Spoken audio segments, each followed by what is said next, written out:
AI, which is a tool, is going to make us much more efficient and much more productive and maybe even more creative, and will allow us to do our work much better than we do today, no matter what level you're at, right? Whether you're a great designer or an entry-level designer, or you're not good at business, or you're not sure how to run your firm, AI in every level of our business is going to make it better. And it's not going to replace us unless we let it. Welcome to AI for Architects, the podcast exploring how artificial intelligence is transforming the AEC industry and what it means for the future of your practice and our profession. I'm Schlachter, founder and CEO of MGS Global Group, a company dedicated to driving growth for architects. Each episode, we dive deep into AI's impact on architecture. You'll hear from leading architects, experts, and innovators who are shaping the future of our field with AI. Artificial intelligence is here and accelerating faster than we expect. Together, we'll build AI literacy to help you thrive in this evolving landscape. Think of AI as a way to stay ahead of the curve. Whether you're an early adopter or a fast follower, architects need to get moving. So what does this mean for the future of our profession? Join us as we explore the exciting opportunities and critical challenges presented by AI. Ready to explore? Let's dive into the episode. Hi everyone, welcome back to AI for Architects, the show where we talk about technology, how technology is changing the way we design, collaborate, and think about architecture. My guest today is Mark R. LePage, founder of EntreArchitect. It's a business organization built for small firm entrepreneur architects. He is a serial entrepreneur, by the way. He is also a podcast host of the EntreArchitect podcast, so you might recognize his voice, and also the founder of Gābl Media, one of the fastest growing media networks in the AEC industry. Mark R. LePage is an architect, entrepreneur, and a storyteller based in Charlotte, the Charlotte metro area in North Carolina. He's helping thousands of architects think differently about business, leadership, and creativity. And what I love about Mark's work is that it's not just about tools, it's about the human connection. He believes that as AI grows more capable, the human-to-human connection will be what truly sets great architects apart. So it's such an honor to have you on the podcast, Mark. Welcome. Thank you very, very much for inviting me. I'm really excited to have this conversation with you. Yeah, so I want to start with an icebreaker, kind of. So Sure. Before we dive into AI, I heard you've been restoring a 1969 Camaro you've had since you were 16. That's incredible. Is that your weekend project? And since you were 16, so are you still doing it until now? Yeah, that's awesome that you bring that up. Yeah. When my father was an auto mechanic, I grew up around cars my whole life, and he was a Corvette enthusiast. And so he had a whole collection of Corvettes, and he would buy Corvettes and restore them and flip them and make that sort of a side gig to his mechanic's job. He had his own shop, so he was an entrepreneur. And so I come from entrepreneur blood. And when I was about 10 or 11, Dad said, "Hey, you want a job?" And I would go to a shop and I would sweep the parking lots and put away the tools and clean things and learn the business. I would do simple oil changes and as I got older, and I watched what he did, and I wanted my own cars, right? And so he helped me buy my first car. So I earned enough money to buy my first car. Was a 1972 Camaro, and I bought it for $1,200, flipped it for $2,400. And then I did it again with another Camaro. And I did that probably 4 or 5 times with Camaros or Chevelles. And finally, I was 16, 1986. It was time to buy the car that I wanted to keep. And we went to a flea market in Carlisle, Pennsylvania. And I found my 1969 Camaro Rally Sport. And I bought it when I was 16 in 1986. And I've had it ever since. My dad told me when I bought it, he said, if you could, for the rest of your life, don't sell it. Just keep it. If other things become important in your life, just put it away and pretend you don't have it. And so that's what I did. I had a great time through high school with it. And in my college years and early marriage, it sort of got put away and I didn't really worry about it. And then I had kids and it came out and the kids got to play in it. And then they got older and they started to drive it. And so it's really become a big part of our family and will be sort of an heirloom that gets passed down through generations. So yeah, it's an important part of my life. So it's still around and it still runs. Do you take it Yeah. in the highway? Yeah. Really? Yeah. It's right in my garage. I take it out a couple times a month. First of all, my son is 16. He doesn't drive yet. And you were 16 and you already had your like fourth car. Yeah. That's amazing. Yeah. Well, I had inspiration and Yeah. lots of help. Isn't your brother Scott, right? He also does, he Yeah. takes photographs of cars too, right? Yes. Is that what he yes. does? Because I remember worked- I talked to him in EntreArchitect TCAM in 2021, right? 22. 22. Yeah. He was our official in Austin. photographer. And he said, when I checked his Instagram page, he takes photos of cars as well. Right? Yes. Yeah. He's an architectural photographer as well as a motorsports photographer. Oh. And he came up through motorsports. He worked for my dad for many, many years and then had his own shop and then started to race himself and, Oh, wow. and then decided he wanted to be part of NASCAR in Charlotte and just picked up everything, shut everything down in New Jersey where we were. And he was the first one to move to North Carolina. Now we're all down here. And he got a job in NASCAR on pit crews. Wow. And worked his way all the way through the process and became a crew chief on the Cup level NASCARs, which is the top level of racing, and was a crew chief. And then he did that for a couple of years and then decided that he didn't want to do that anymore and went back to his love of photography and became an official photographer and shot a lot of NASCAR and IndyCar and sports cars. And yeah, so Scott LePage Photography, if you're interested in checking out his portfolio, he is amazing. Because what I really love about his photography is he does great automotive photography. So fast cars going by with lots of blurry images, and the cars are like perfectly sharp. But he also takes a lot of pictures of people. Oh, wow. And humans. Yeah. And so the drivers, as they're getting out of the car, or just that right moment when the son or the daughter hold their hand of the driver when they won, and like these little little moments that he can just intuit that he knows it's going to happen and can click the lens right at the right time. Mark, I have very good long-term memory and I remember the details. So your father must have made a really lasting impression on you boys that that's part of your life and legacy. Are your kids into that as well? So. Cars? Yeah. Yes. So the answer is yes, because they love the Camaro and I'm a hobby guy, right? I like tinkering with them. My dad that was his business and it was our whole life growing up. But my oldest loves Porsches and fast cars. And my middle one is the tinkerer. He's the one that likes to make things and build things. And he actually is at school for boat building. Oh, wow. And so he's a wooden boat builder. Oh, that's great. And has sailed on those big, tall ships that you see in the harbors with the big sailboats and the big sailing ships. And so that's his dream. So he's doing amazing. There's something timeless about rebuilding something with care, kind of like in architecture, right? So let's move on to you're an architect, but you're building a community. You started your career the traditional way, like most architects, running projects, managing clients, and building your own firm. How did those early experiences shape the way you see architecture today? No, yeah, that's where it all started. I've wanted to be an architect since I was about 10 years old. And I was an artist. I like to draw.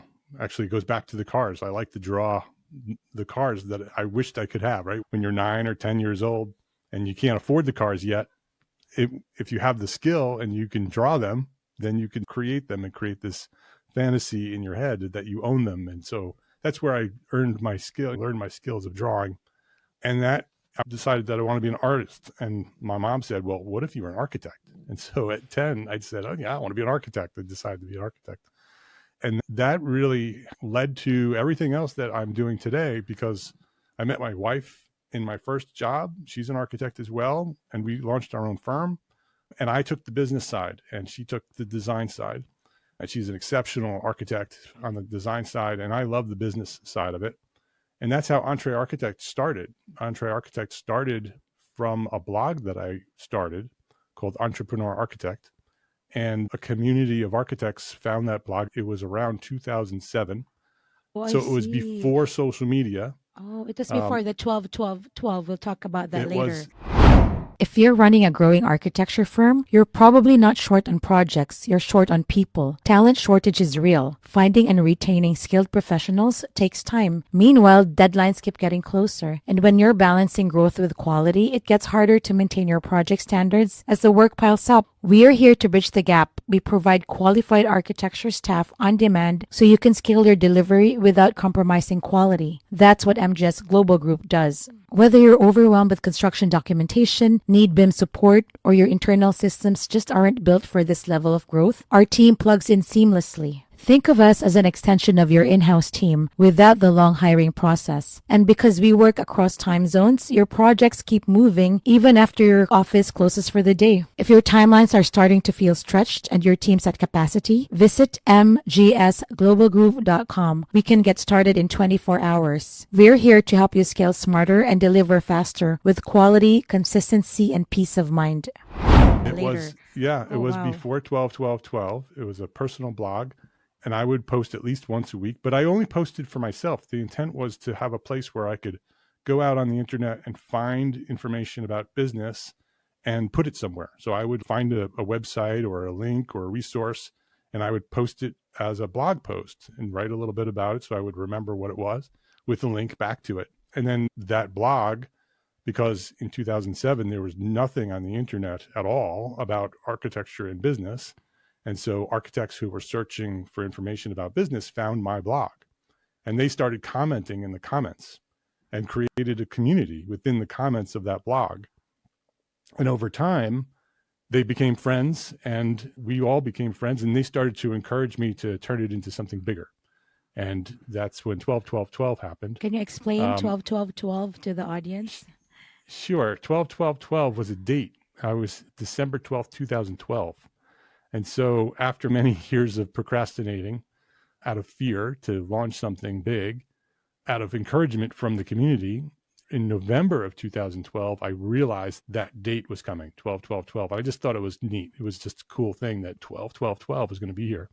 And so I used that as an accountability tool. I wrote a blog post in November and said, on December 12th, 2012, I'm going to launch something called the 12-12-12 Project. And I'm going to launch something that will have that will change my life, change others' lives, and have an impact on the world. So I wanted it to be something really big. I didn't tell anybody what it was going to be. And I encouraged the readers, the community in the blog, to do their own project, to have their own 12-12 project and commit to it. And on December 12th, we'll all share what we're going to do. And so that's what I did. I put it out there and I wrote about, and it's still there. You can actually search for the 12-12-12 project. I think it's my 12-12-12 project is the blog post. And December 12th, 2012 at 12:12 p.m., to keep it fun, I launched a new website called EntreArchitect. So I launched a new brand, a new website. The website was from day one a platform to help architects learn better business. That's the mission. The mission is to help architects be more financially successful. When architects are more financially successful, they're better architects. They have more time, more freedom to focus on their architecture. And so my mission is to help them become successful financially. And that will impact the world in a really big way because architects build the world. And if they can be better architects, then the world becomes a better place. And so my mission, as you know, if I can help thousands of architects build better businesses, then I can literally change the world. And I launched EntreArchitect with that mission. And also on the same time at 12:12 launched the first episode of EntreArchitect podcast, which today has over 630 episodes. 633, I counted. Yeah. As of today. Congratulations, Mark. How many people started with you in 12-12-12? What was it like in terms of numbers? Yeah.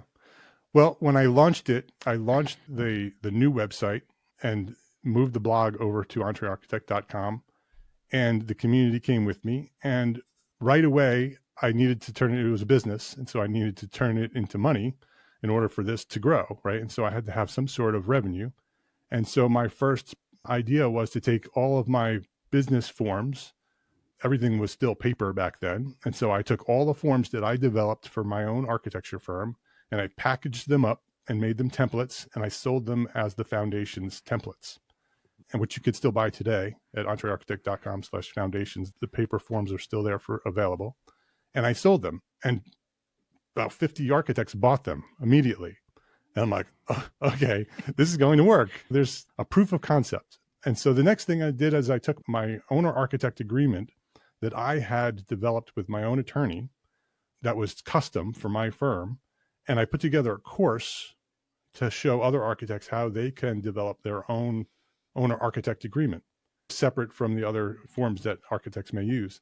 And so I put that out there as a course and gave my templates away with that course. And today there's probably close to 1,000 architects that have developed their own owner architect agreement from the hybrid proposal. That's what that's called, the EntreArchitect hybrid proposal, which you could also buy at entrearchitect.com/hybrid. And that was the proof of concept. But to answer your question in terms of numbers of people, soon after I launched EntreArchitect in 12/12/12, in early 2013, I launched the first mastermind. And I launched that as I was going to facilitate it. And I launched it as a mastermind group. And that sold in one day. I had 10 people sign up for that on the first day that I put it out there. And I launched with the first one. And then I had a second group right after that I also facilitated. And then soon after I had a third group. And so I had probably about 25, 30 people right away that first year who were mastermind members. I call them my founders group. And today those groups still exist. The way the masterminds work today is that every group has a volunteer facilitator. And we have over 30 mastermind groups today and hundreds of architects in our membership. And they are facilitated by volunteer members. And so those first three groups are still meeting every week as the original groups. Do so I those know people them? Do you know? Can you name Oh, them? yeah, you certainly know them. Who? You certainly know them. Yeah. Marika McKeel, Sherry Scott, Marilyn Modinger, Oh, wow. John Brunt. Those are all founding members. John Jones is a founding Oh, member. really? He's a founding member too? Yep. Wow. Yep. That's amazing. Yeah. So you were way ahead of everybody. People started doing courses in 2019 when that really exploded during COVID. You were already doing that in 2012 and doing Yes. masterminds. That's amazing.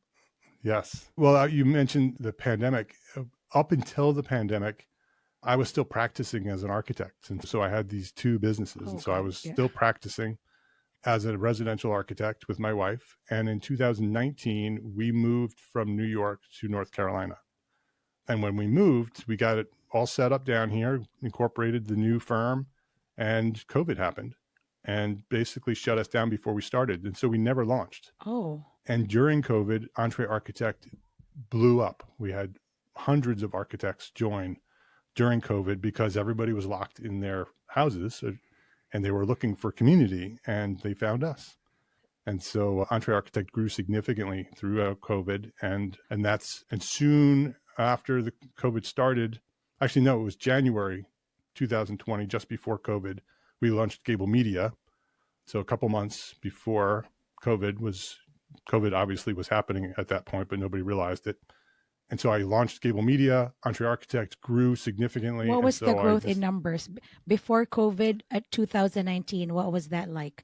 Yeah, I don't know the exact numbers, but it grew significantly. Yeah. And now you're up to 6,000 right now?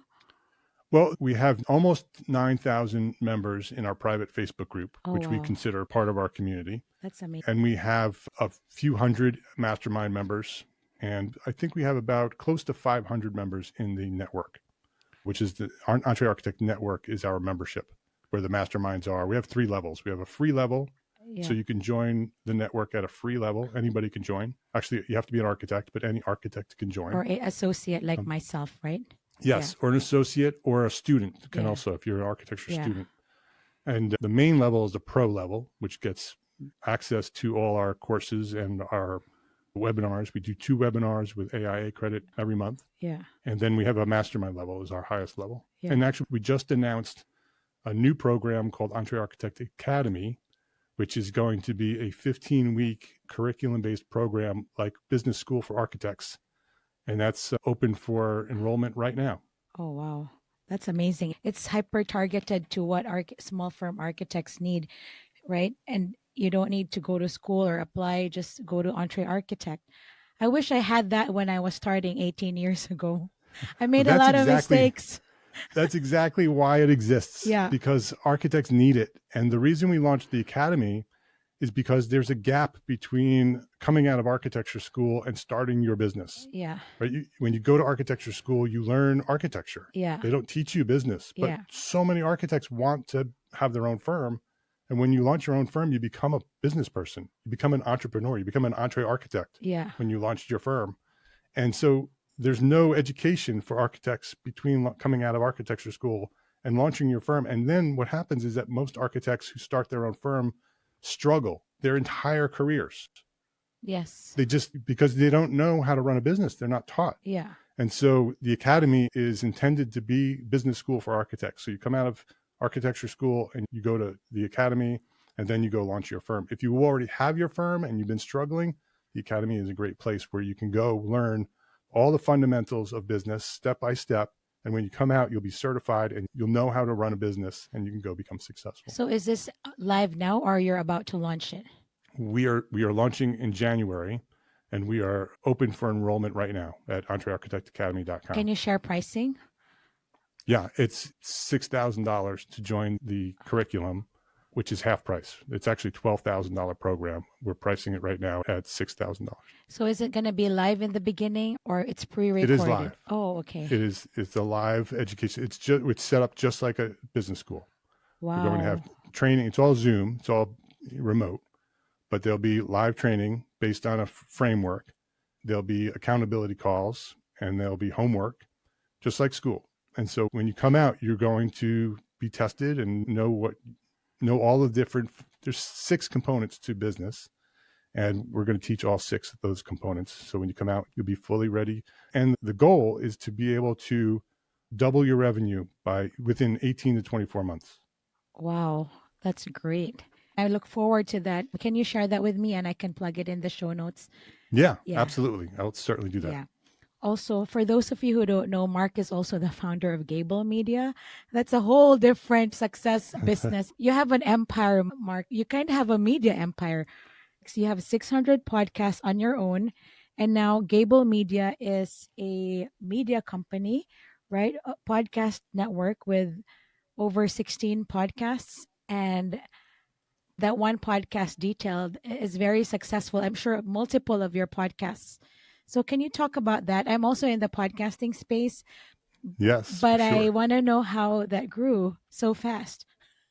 Yeah. Yeah. Well, we launched it. My partner is Demetrius Lynch. We launched that with Demetrius. That's a separate company from EntreArchitect. And Gābl Media is a digital media company. And so we focused first on podcasts. We do video editing as well. So we do YouTube video editing and production. And hopefully someday we'll do digital print as well. So we'll do books and things like that. But the idea is to give a voice to architects. Architects very often struggle and complain about that the world doesn't understand what we do, and they don't value our services, and that we can't get paid enough because they don't value our services. And my feeling is that architects need to tell their story better. They need to get out there and share what they do and how they do it. And the best way to do that is to create content. And so whether it's a podcast or a video channel or social media in a valuable, consistent way, I feel that it's every architect's responsibility to tell their own story. And if thousands of us do that, or hundreds of thousands of us do that, then the world will begin to understand very specifically and very clearly what we do as architects, and the value that we bring to the world, which is tremendous, will be better understood, which means all our fees will go up because people will understand what we do and will value the services we provide. And so that's the mission of Gābl Media, is to help architects tell their story in any media way that they can. And so that's what we do. We started with podcasts because that's my background and Demetrius's background. And now we do video editing and producing as well. And yeah, that's our mission, is to help architects tell their story. So I love the backstory behind, this is an AI podcast, but what we're talking about is really foundational to move forward in the age of AI and storytelling, because people buy from people and our stories are unique, right? Yes, So very much so, yes. So for architects listening who might be struggling with design, finding clients, business, and they have to tell their story. Like, how do they get started? Some websites don't even have photos of the principals, or there's nothing personal about the website. So, how do you educate the clients to be, or your community to really also tell their stories?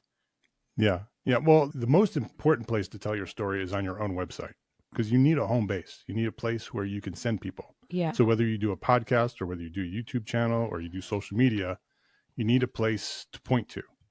And the website should not be a portfolio. The website should be a sales conversion tool. It should be a place where when somebody lands on it who is looking for what you do, they say, yes, I finally found what I've been looking for, right? That's what you want a website to do. You want it to resonate with your ideal client, the people that you want to work with, the types of projects that you want to work with. Those people, when they land on your website, should instantly say, yes, I found who I've been looking for. And so that's the first step. Make sure that the right words are on your website, make sure the right pictures are on your website, and very specifically for your target market, for your ideal client. And even more importantly, it should repel the people that you don't want to work for, right? It should make it very clear that this is what we do. And if you don't do what we do, then you should go somewhere else. Because when your website's not clear, you get lots of attention, but you end up spending a lot of time wasted on people who are not your ideal clients. So they don't find what they're looking for. You waste a lot of time on people that you're not going to work with. And so the website is really important. And so that's the first place to tell your story. Make sure that's very clear and resonates with your ideal client. I like what And you then, said about repel. That's strong. yes, it should repel. It should, when people who are not interested in what you do find your site, they should immediately say, oh, this is not me. I got to go find somewhere. I got to go find the people who resonate with me. Got it. Right. That if it's not clear what you do, and if you're a generalist, that's what a lot of architects want to do everything, right? They want to do residential, they want to do commercial, they want to do institutional, they want to do museums, they want to do restaurants. If you do everything for everybody, then you don't do anything for the people who are looking for you, right? That if you don't have a site that's very specifically tuned to a specific market, which doesn't mean you have to reject every other project, but the site should be very, very clear on what you do and how you do it. And then all the other media, podcasts, YouTube channels, social media should all be built around that same brand, tell that same story, and point back to your sales conversion tool, which has a very clear call to action on it. Your website should have a button on it that says, connect with me, or take this next step, or try our new, fill out our form, or whatever that next step is in your sales process. It should be right there, front and center on every page. So when you point to it from your social media or your podcast, and they land on that site, they click the button and they begin the process of the sales process, which then converts the prospect to a project. Is this part of your business course? Yes. Okay. Yes. Great. The Academy is going to teach all about marketing and sales, operations, services, productized services we're going to talk about, leadership. So all the different components of the business the Academy will teach. So that's great. I learned that all through, I mean, I'm still learning after 18 years. And I had to learn fast because my payroll I couldn't afford like early on, right? So, Yes. so I kind of took a crash course in business. So now you're talking about the business of architecture. I want to talk to you about AI, right? Yeah. I know you're not like you and I'm more on, I talk about AI and strategy for architecture firms, although I review tools in my podcast, but I've switched, Mark, from tool review to really strategy and business side of architecture. Yeah. So does your course have kind of AI integrations as well? Are you talking? Yes. Yeah. Can you talk about that part of your program? The program is actually, I'm partnered. The Academy is in collaboration with somebody Brian McCartney. Oh, yeah. He's in ArcMark. Ohio. He's downtown. Yes, Yeah. exactly. Yeah. He's in Ohio. He's Yeah. right nearby you. Yeah. And so Brian and I have developed the Academy together, and Brian is going to teach it. And if you know Brian, he is an AI fanatic. He loves AI and knows all the different tools and how to use them and how to leverage them in your business. And so it won't be like a section, right? We won't have a section AI for architects and teach AI. it will be throughout the entire process of learning business. We'll be talking about how to leverage AI with the things that we're teaching you, because that's our world today, right? Yeah. Our world is AI. It is everywhere, and it's only going to become more ubiquitous as we continue to grow. And so you need to embrace AI and learn how to use it and make it part of all your systems. Yeah, so based on your experience, Mark, you've been speaking a lot about AI and also the importance of human to human connection in your podcast. Is this something that a lot of architects think about right now, or are they like categorizing it AI versus human to human? Are they making that connection? Well, I think architects, and this is AI obviously is developing so rapidly, right? By the time we finish this podcast, AI will have changed, right? It'll have updated and there'll be a new tool or a new way or a new version. It's changing so rapidly.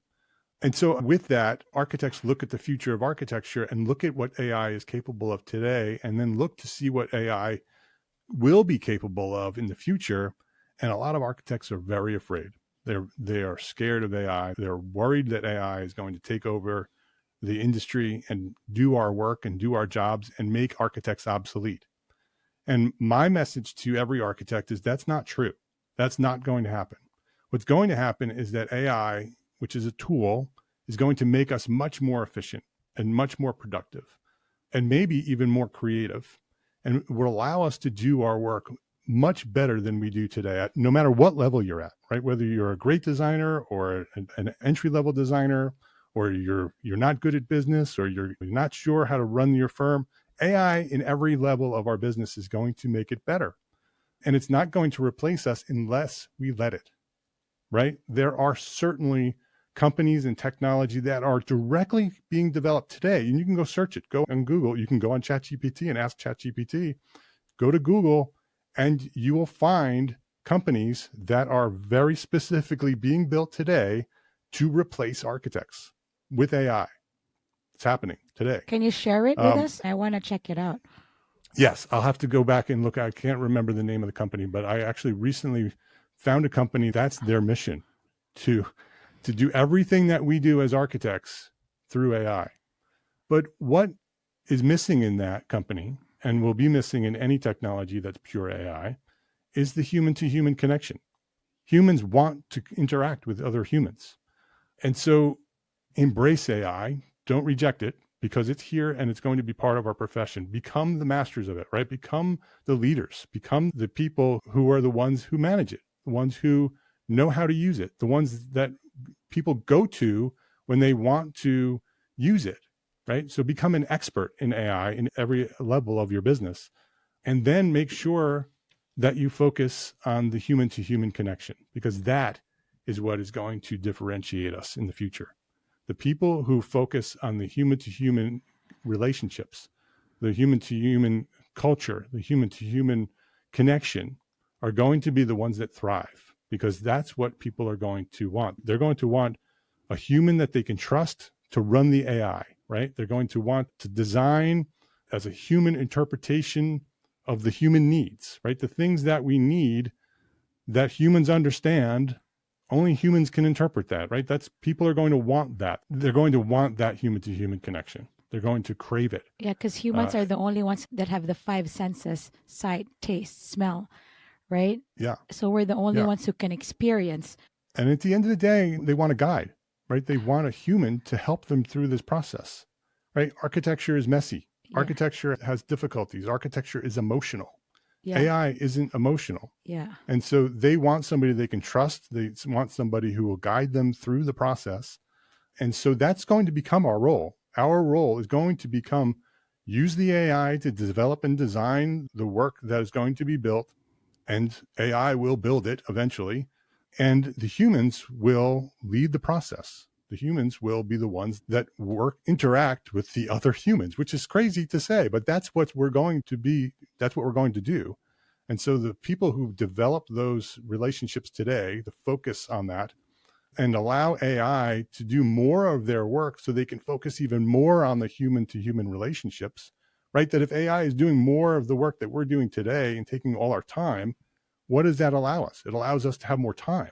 Exactly. So if we have that time, we can go invest that time on building better relationships and building systems around the human to human connection that will make you different than every other architect who's not doing that. See, a lot of architects like to work in their desks. I used to be an introvert. I still am, but I now like to talk to people. Is Me that part too, of by the your way. course? Like how to talk to people in a networking event? Because like a lot of architects, they go to networking events and they're alone. Like, maybe a course on how to start a conversation. I had a friend teach me how to do all that. Yeah. And I'm an introvert too. And when I'm passionate, I talk a lot, Yeah. as you can tell. Yeah. But after this conversation, I'm going to be exhausted. And so I definitely recognize the introvert and the plight of the introvert. But I think that introverts are also very sensitive, Yeah. right? They understand emotion, right? And I believe they understand emotion better than extroverts, right? Because they spend time thinking about the relationships and thinking about the connections and how they might make those connections. And a lot of architects are introverts. I know that for a fact. And so I think that gives us that opportunity as well, that while the tools are making our jobs easier and faster and more efficient, we will be able to spend more time. To answer your question, the only way you get better at interviewing and the only way you get better at networking is to do it, right? Is to get out there and do it. My daughter's a swimmer at Ohio. We were talking about this earlier, Ohio State. And when she was growing up and learning to swim, and she said, I just want to be faster. Just want to be faster. I would say, Charlotte, it's hours in the pool. That's it. Hours in the pool, swim more laps. And the more laps you swim, the better you get at it. You learn how to have a better technique. You learn how to kick harder. You get stronger, right? You get more confident just from being in the pool hours and hours and hours, more hours in the pool, doing more and more laps. Architects can do the same thing. They get better at interviewing. They get better at networking by getting out there and doing it, and then analyzing what you've done, right? Don't just go and do it. And then if it didn't work out, you're like, oh, I failed at this. I'm not going to do that again. Or I failed at this. I'm just going to, and then you go again and you don't even think about it, right? If you go and you do networking, go with a plan, first of all. So you know what you're going to do, what your goals are going to be when you're networking. Go there, engage that plan as best you can. After the networking event, you go back to your office and you do a debrief. You say, what did I do well? What did I not do well? Why did I not do it well? And then take notes. And then next time, and that'll get embedded in your head, in your brain. And then you go and do it again. And you go find another networking event to go to and learn a little bit more. And eventually, like podcasting and interviewing, you learn to love it. You learn to love to make those connections and have those conversations and to interview people. If you listen to my first episode of EntreArchitect Podcast, and you listen to my 630th episode of EntreArchitect Podcast, they are two different humans. I know. Right? Doing the interviewing, right? They're two different humans. Too. It is somebody who is scared and confused and not knowing what they're doing in episode 1, was just doing it, right? Because I've decided I'm just going to do it, whether I'm good at it or not. And then I did it over and over and over and over and over again. And every time I do it, I listen to my episodes and I listen to myself and I say, how can I do that better? Oh, I have to change that. I have to not say that. I say that word over and over again. I need to change that. And so that's how I've gotten better. I've gone back and I've listened to my own episodes and I've analyzed them. And the next episode, I try to be more aware and to get better with every single episode. Do you listen to all 600 episodes? I have listened to every episode. Yes. Wow. Well, my husband, when I started my podcast, he's like, you giggle too much. And I'm like, okay. But that's who I am, right? I giggle. Yeah, but right. I don't also want to be not authentic, right, Mark? Like, exactly. Right. Yeah. But now he said I'm much better. He started listening to podcasts even before the early days in when it launched. I don't know, the first few podcasts. We were living in New York, 2008, like all the NPR stuff. So he's used to Ira Glass. I'm like, I'm just I'm just Aya Schlachter. I'm not Ira Glass. Right? This is not what I do for work. But for small firm architects, how can small firms start using AI even in simple, practical ways without feeling overwhelmed? Like you mentioned, the tools I reviewed 6 months ago, some of them don't exist anymore. Yeah. So what is your suggestion for architects who just want to try? For me, if you haven't already, which I think almost everybody has at least experimented with ChatGPT or Gemini, go out and do that, right? And just play with it. Ask it questions and see what it does. Ask it to help brainstorm some ideas. That's the best thing for ChatGPT is to brainstorm with it, right? If you have a business idea, write the business idea and ask it to brainstorm with you. And I really love the voice when I'm driving. I'll click the voice and I'll have a conversation with it. Because when I'm driving long distances, those are where my best ideas come from. I'll be thinking about EntreArchitect or Gābl Media and what I'm doing and how I'm doing it and ways I can do it better. And I'll have an idea. And what I used to do is I'd have to pull over to the side of the road and I used to have to write my notes, right? I would always have a pad because I always knew that I was going to have ideas. And so I would have to pull over. I'd have to write those ideas or maybe sneak the idea while you're driving, which is not good.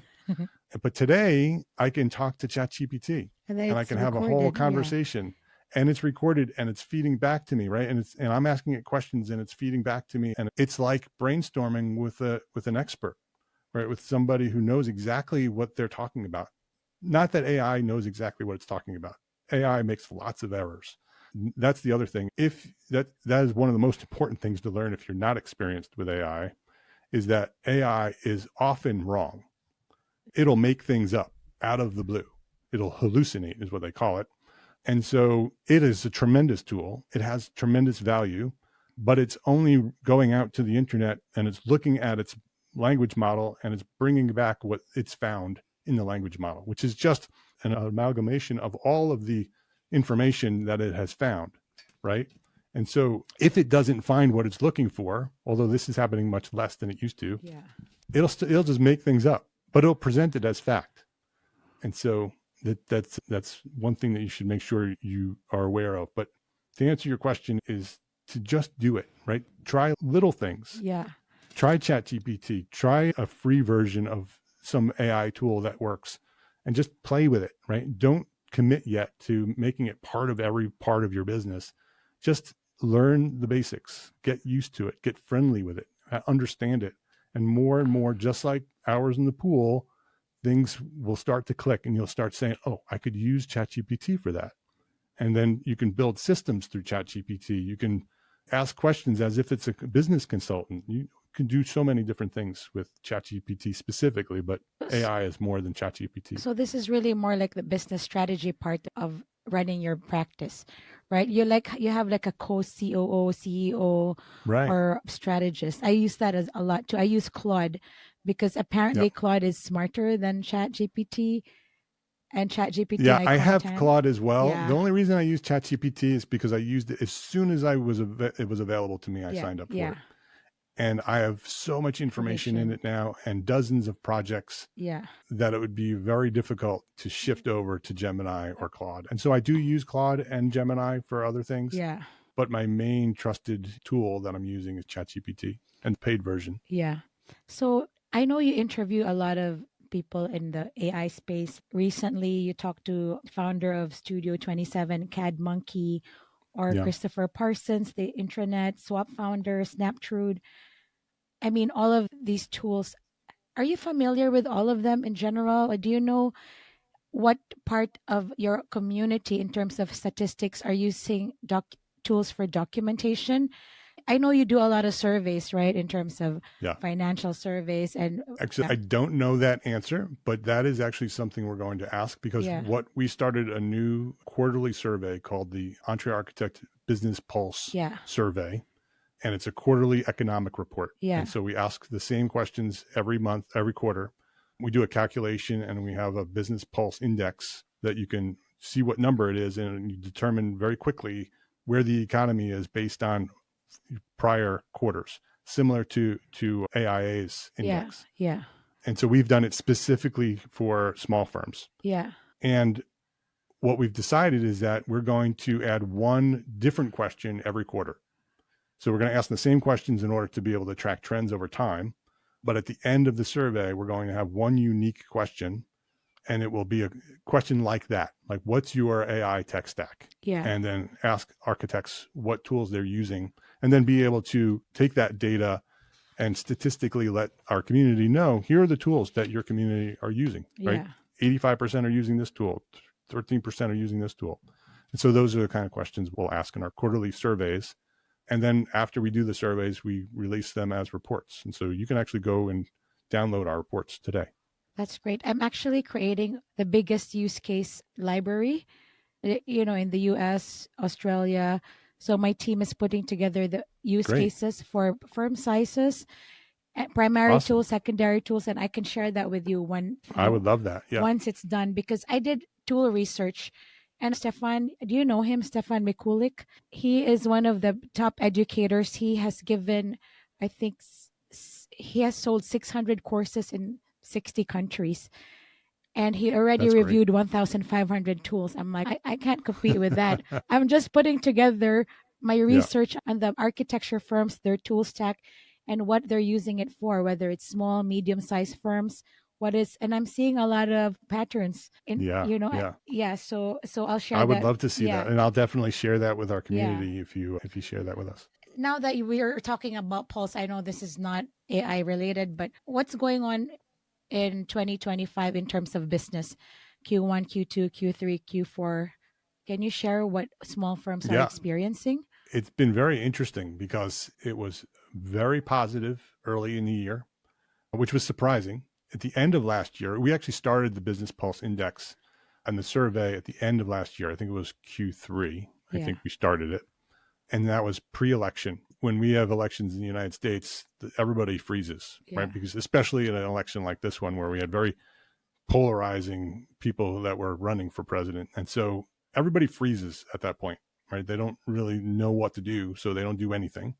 And we saw that in the data, but we really had nothing to compare it to. And then we continued every quarter to do it. And we started seeing it slowly grow. So the economy was getting better, more confident. In Q1. Architects were in Q1 and Q2, it was more confident. And actually Q1, it was more confident. Q2, I think in Q1, it started to go down a little bit. Yeah, it started to go down a little bit. And then Q2, it popped just a little bit, started going up again. And right now we're actually surveying for Q3. So we don't have Q3 2025 yet. And so that data will come out in the next week or so as a report. So what do you do with that data? Is it informing architects to start marketing in your community? Like, what does that data do to help inform the community at large? Yeah, for one, you can use it to plan, right? Because if we can see the trend, right? If we can see that things are not getting better or they are getting better, you can plan, right? You can know that the economy is going to get better, or you know that or at least see the trend and predict that it may get better or worse, which will allow you to plan. But what our survey also does is asks questions about tools that architects are using and the different systems that they're building and whether they're strong or weak at them. And so you can compare your firm to other firms, which is really helpful, right? To understand where you are in terms of progress, because you don't really know where you are, right? Unless you can compare yourself to other firms, and you don't really see the data of other firms. But in this survey, because it's anonymous, you can see the data from other firms and compare your firm to other firms that are similar, which is why it's important to have a small firm survey, which is why we launched it, because AIA survey is all over the entire profession and mostly large firms. So it's very, very focused on larger firms. And so ours is very specifically targeted to small firms, so we can make those decisions. The other thing it does is that we have taken, I think there are 8 regions. And so we also ask regional questions and then do a regional analysis. And we can see which regions are strong and which regions are weak. And so you not only can compare yourself to other firms throughout the whole country, you can also compare your firms to firms in your region and see how you're doing. That's great, because architects need to know their benchmark, right? Like some architects tend to compare themselves to others, why they're not doing well. But I think industry is industry. Like how Netflix got so many subscribers during COVID, right? Because COVID, people were watching a lot of Netflix. So for someone listening, maybe a young architect right now, what is one concrete thing that you could start doing tomorrow to become irreplaceable? Or not just a young architect, any architect to become irreplaceable in the age of AI, because that is very confusing nowadays. Yeah. Again, I would focus on the human to human connection. Learn the tools, but don't become so focused on the tools that you forget that there are people. The other thing that firm leaders can do with AI, I said earlier that you can take the time and focus on your clients. You can also take time from the work that AI is helping you become more efficient from to focus on your team, to focus on your culture and make the culture a better place for the humans that are working there. And so as a young architect that is coming into the profession, or any age architect who's coming into the profession, yes, totally embrace AI, learn it, become an expert in it, but make sure that you're focusing on the human connection. Make those networking dates an important part of your development. Make sure that you're building a strong culture in the firms that you work in. You collaborate with your teams and the humans that are in your firms. I like that. Now that you mentioned culture, I went to a conference called AEC Thrive, and they really talked about the new employees coming into the workforce as the baby boomers are going to retire. Yeah. And I'm going to turn 50 this month. So I'm like, you made it. I know, right? It's actually pretty good. I like being 50. Me too. So, like our generation, in my generation, we work hard, we still value. It's kind of bad because I used to value burnout, and we really did that. But the new generation is different, right? They value work-life balance. Have you heard of the term mini retirement? People like younger generation, they'll do mini retirement. They will stop working for 3 months and go like a month and go back to work for 3 months. Like a sabbatical. Yeah. So like in terms of the culture, right? Like the culture shift of how employees are valuing themselves and having more boundaries. Is that being taught in your course too? Because now, because we have a leadership section, and the leadership section is very much built around culture. Yeah. And the culture is very important because that's the human part of what we do. And like you had mentioned that this generation that's coming into our profession is very different than any other generation that's been around. They value their time, which is awesome, by the way. Yes. I love that they do that. I love that they have priorities beyond work. Yeah. What's important is that firms adjust for that, right? That's not going away. That's going to continue and to become more and more part of our profession.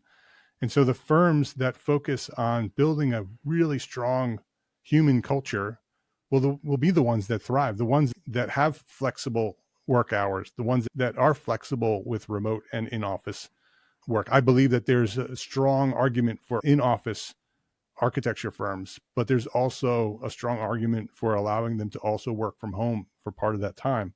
Having that flexibility is going to allow your firms to grow stronger with this next generation. And if you don't, you will fail because you won't be able to find the people to do the work that you want them to do. Well, the generation that's coming in, they're going to go to the firms that value them, who are going to serve them the way they want to be served. And just like our generation, we did it differently than the generation before us. And you need to adjust. And if you don't adjust, if you just do it the way you've always done it, you're going to fail. Yeah. And that's where an AI tool came to mind, a tool like Synthesis or an intranet, right? Like when you have an intranet in your company for firm owners, you already have all of your standards on the cloud, your own intranet. So onboarding is easier. It's all the information is there because younger people tend to want to move after a few years, right? So it's hard to replace staff. I know firsthand when you have to retrain people, right? And especially if older people have left, what's the knowledge management there? Like, how do you store all the knowledge? And AI can help with that as well. Yes, very much so. Yeah. And that's also, I'm happy that you brought up knowledge transfer because in addition to AI doing that, I think podcasting is a great tool for that. Yeah. An internal podcast where you can have the elders in your firm, the people who have all the knowledge, share their stories on a podcast. Yeah. Have them record it into an audio. Right? So you have their voice, you have their inflection, and you have their knowledge. Then you have a whole catalog of audio recordings of that knowledge, which then can be transcribed and used in AI to create all kinds of tools and reports and all the knowledge that comes through that data collection through audio, which is a much easier way to collect that information than any other way, right? Have a conversation with somebody who's telling a story and record it. It's a great tool for that. Yeah, I saw a case study of that. Like they have hundreds of videos and they loaded it in their intranet. And younger generation can say, what would the former CEO do during this, Right. scenario? So you can actually look at it and it'll give you the timestamp. Recording information is one thing, but recalling information is another. Have you heard Yes. of Notebook LM, Mark? Yes. I can't afford an intranet right now, but if I load an episode of a podcast, I can just ask, what did I say about this? Or, right? So check it out, Notebook LM for people Yeah. who, Interesting. right? Like it can be like a mini intranet for small firm owners. It can also take written data and turn it into audio. Yeah. And also, And present it as a podcast. yeah. And it's so if you have like a large report or you have information that you're trying to ingest, and maybe you're going on a trip, Yeah. right? You can load it into Notebook LM. Notebook LM will convert it into a conversational podcast, and you can listen to the podcast and learn what that data that you need to read is all about and what it says. Yeah. It's really interesting. Yeah. I experiment a lot. I even have an app called Speechify. Have you heard of that? I have, yeah. Yeah, so I travel a lot, so I load everything and Speechify, and Gwyneth Paltrow reads everything for me because her voice is so relaxing. It's like meditation. She sits next to you in the car and drives with you. Anyway, Mark, to close, looking ahead, after EntreArchitect, what is next for you? You've built EntreArchitect to what it is now in like 12 years, Gābl Media in like 6 years. What's next for you? What new ideas or direction are you most excited about? Well, in the age of AI and not AI, so everything. Yeah. What I'm very excited about right now is the Academy, because that's coming this year. And that's something that we've wanted to do for a long time. We've wanted to create this curriculum-based program. And this idea of business school for architects has been part of EntreArchitect from the very beginning, and we finally launched it. And so I'm really excited about that and continuing to grow that into a new program. More short term, we haven't really talked about this, and I'm not going to talk too much about it, but I'll tease it a little bit. We're actually going to launch a new brand. So a third EntreArchitect, Gābl Media, and something else. And it's going to serve larger, small firms. Like 20 to 60 employees? Yeah, I'm going to leave it at that because we haven't announced it yet. And so that you have an exclusive that's coming. And so that's longer, short term that's coming in the next year or so. And then we have some really big plans. My point of view on this whole thing of EntreArchitect, I've been doing it for 12 years. I am just beginning. This is just the beginning of what we have planned. When I launched it to be something that will outgrow me and impact the profession for generations. And so I have some big plans that are in development that will be much bigger than anything that we've done in the past. And still, it'll continue to serve our profession and serve the world. And so I'm excited about the future. It's coming. And so when it's ready, I'll let you know. Thank you so much, Mark. I'm a serial entrepreneur too. So even if I'm 50, I feel like I'm getting started. Like, we're just getting started. Is that weird or what? Like, no, I don't think it is weird. I think it's exactly what it should be, right? You have this period of your life where you're learning, right? And you're experimenting and you're sort of trying to find your place in the world, right? Yeah. And so when I hit 50, I'm 55. When I hit 50, I'm like, all right, game on. I know what I'm doing. That's when I realized, and it took me a long time, that's around 50 is where I realized that this is not just the thing I do, that this is literally my purpose. This is why I've been put on this earth. Your purpose and legacy to the next generation. Yes, it is to help other architects, right? I help architects because architects are my people, right? I went to architecture school. They've become my friends. So that's the community I serve. But in a much bigger idea, I want to serve humans, right? I want to help other people, other humans live better lives and impact the world in a big way. And architects have become my ministry, right? EntreArchitect, that's how I look at it. It's my ministry. And so it's an opportunity for me to help other humans live better lives. And so when you start doing that and then you develop it to a certain point, there's a point in your life where you're like, oh, right, there's a light bulb that goes off that says, oh, this is why you're here. This is what you're supposed to be doing, right? Becoming an architect was just a step to get to where you're ultimately going to go. And I don't practice anymore, but I'm still an architect and my community is architects. And so you realize that at 50, you're just started, right? You've just finished learning everything you need to learn, and you're going to continue to learn. But now you're going to apply that to have the impact that you want to have in the world. Thank you so much, Mark. I'm really excited about people who are turning 50. Don't worry, you're just getting started. Look at Mark LePage. I really enjoyed our conversation, Mark. Me too. I thank you very much for all the work that you do, all the support that you've given our community. I love you for that. And thank you for letting me come on here and share my story and talk your ear off. I appreciate it. I love it. Thank you. Thanks for joining us in another episode of AI for Architects. I hope today's episode sparked your curiosity about AI's impact and opportunities in architecture. Subscribe to our podcast so you don't miss our upcoming episodes, and sign up for our newsletter for exclusive content and AI tool reviews at aiforarchitects.ai/subscribe. This podcast is brought to you by MGS Global Group, driving growth for architects everywhere.